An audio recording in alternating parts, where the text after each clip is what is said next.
Ito guys, napakalaki nito. Ayan. Nakikita nyo guys, di ba? Ayan. Ayan oh. Huwag ka magulo. Ayan, di ba? So, ang laki na niya oh. Kita nyo guys oh.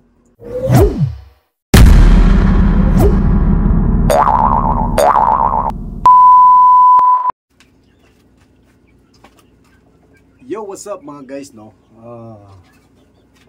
Shoutout sa lahat. So, for today's video guys, hawak ko ngayon ang aking, ang tawag nito, sapyaw. So, alam niyo guys, may mga alaga ako na mga koi. So, titingnan ko kasi konti na lang yung mga isda ko dito. So, dahil nga ay hindi na masyadong naaaliw yung mga tao, hindi na uso yung mga isda. So titignan ko kasi later on, so may ano kasi ako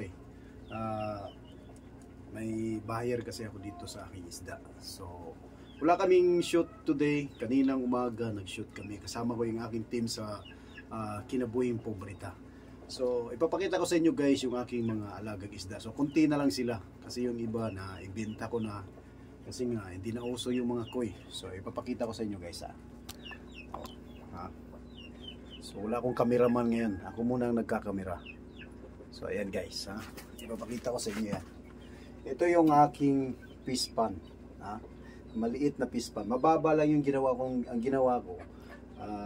Hindi ko nilagyan ng maraming tubig para at least once na magkaroon ng brown out, hindi sila pag brown out kasi pag walang aerator na gamit mo, kagaya nito, aerator ang gamit ko.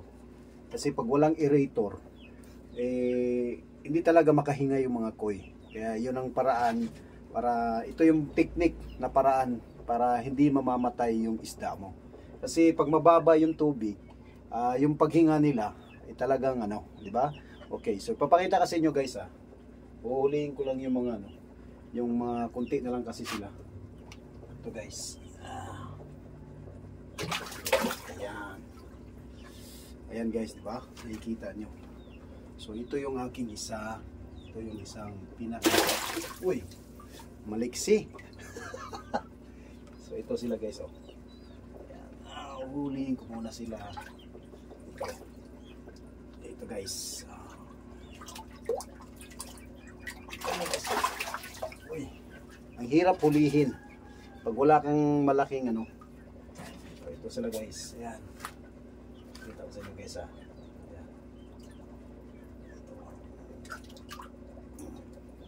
Ang hirap hulihin ng mga koi.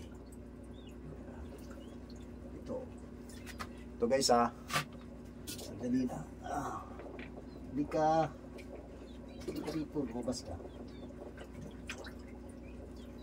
Ito guys Ito guys.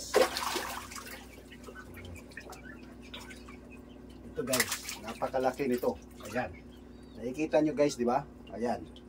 Ayan huwag ka magulo. Ayan, di ba? So ang laki na niya Kita nyo guys Ayan. Ito yung paborito ko. Tawag nun guys ay yung koi ko na sanki. So meron pa ako ditong ibang isda. Ito guys ito yung aking ito yung isa. Hirap ulihin. Ito guys ito.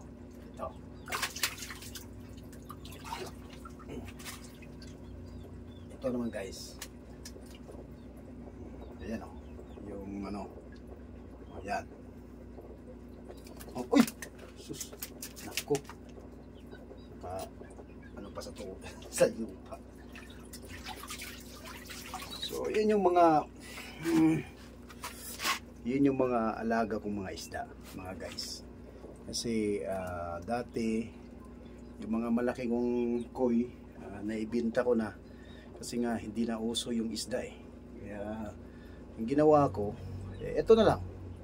So shoutout pala sa mga kasama ko dyan. Thank you sa inyo. At lalo na sa mga sumusuporta sa Kinabuhing Pobreta. So ganito yung ginagawa ko guys pag once na Ngayon wala akong cameraman, nag-solo lang ako.